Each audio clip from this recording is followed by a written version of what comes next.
இன்றைக்கு பார்க்கிறோம் எதிர்க்கட்சி தலைவர் திரு பழனிசாமி அவர்கள் இந்த பகுதிக்கு வந்தா மட்டும் தன்னை மேற்கு மண்டலத்துக்காரன்னு சொல்லிக்கிறார். ஆனா உறுதியோடு சொல்றேன், பழனிசாமி அவருடைய ஆட்சி காலத்தை விட நம்ம திராவிட மாடல் ஆட்சியில தான் மேற்கு மண்டலத்தோட அனைத்து துறை வளர்ச்சிக்கும் அதிக திட்டங்கள் சாதனை செய்யப்பட்டிருக்கு. தொடர்ந்து செய்யப்படும் செஞ்சுக்கிட்டே இருப்போம். இன்னும் தொடர்ந்து நாங்க தான் செய்ய போறோம். அது எந்த மாற்றம் கிடையாது. அதனால சொல்றேன், எந்த தைரியத்துல எதிர்க்கட்சி தலைவர் இந்த பகுதியில் இருந்து தன்னுடைய பிரச்சாரத்தை தொடங்கினான்னு எனக்கு புரியல.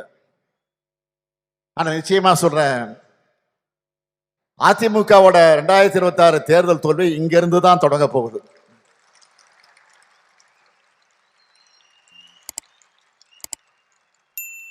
ஏற்கனவே 2024 தேர்தல், உள்ளாட்சி தேர்தல், இடைத்தேர்தல்கள் இந்த மண்டலத்திலிருந்து தான் அவர் தோல்வியை பார்த்துட்டார்.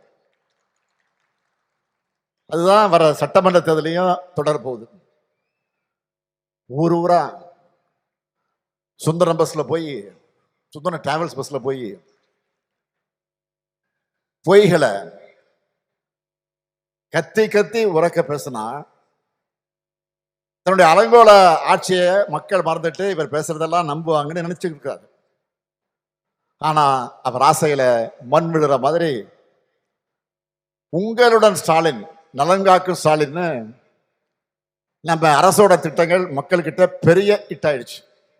அந்த வைத்தறிச்சல்ல தான் திமுக அரசு மேலும் மேலும் ஸ்கோர் பண்ணிவிடக்கூடாது,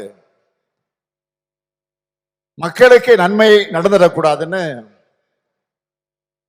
மக்கள் நலத்திட்டங்களுக்கு தடை விதிக்க நீதிமன்றம் போனாரு. ஆனா நீதிமன்றம் என்ன சொன்னது? அரசியல் காழ்ப்புணர்ச்சியை தீர்த்துக்க நீதிமன்றத்தை நாடுறது தப்புன்னு சொன்னது மட்டும் இல்ல, நம்ம அரசுக்கு முன்னாள் அமைச்சர் சி.வி. சண்முகம் 10 லட்சம் ரூபாய் நன்கொடை தர மாதிரி மாண்புமிகு உச்ச நீதிமன்றம் ஃபைன் போட்டு அனுப்பிட்டாங்க. இது உங்களுக்கு அவமானமா இல்லையா? அது மட்டும் இல்ல, பொருளாதார வளர்ச்சிகளை இந்தியாவில பெஸ்ட் மாநிலம் தமிழ்நாடு தானே நாங்க சொல்லல, அவங்க கூட்டணியில் இருக்கக்கூடிய ஒன்றியத்துடைய பாஜக அரசே அறிக்கையை கொடுத்திருக்கு. இப்படி தொடர்ந்து அவருக்கு அடிமேல் அடிவிடுது. இதனால விரக்தியின் உச்சத்துக்கு எதிர்க்கட்சி தலைவர்கள் போயிட்டாரு.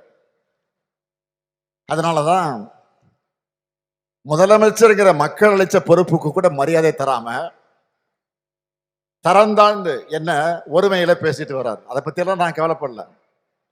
இன்னும் பேசுங்க, இன்னும் இறங்கி பேசுங்க, நாங்க அதை பத்தி கவலையே படல. எங்க பணி மக்கள் பணி. உங்களுக்கெல்லாம் பதில் சொல்லி என்னுடைய நேரத்தை வீணடிக்க நான் விரும்பல. என்னை பொறுத்த வரைக்கும் பேச்ச குறை, செயல நம்ம திறமையை காட்டணும். ஏதோ தன்னை எம்ஜிஆர் நினைச்சுக்கிட்டு, ஜெயலலிதா அம்மையார் மாதிரி நினைச்சுக்கிட்டு சவுண்டு விடுறாரு. ஆனா பாவம் அவருக்கு தெரியல, அவருடைய வண்டி கிளம்புனதும் அவங்க கட்சிக்காரங்களை, சொந்த கட்சிக்காரங்களை என்ன கமெண்ட் அடிக்கிறாங்கன்னு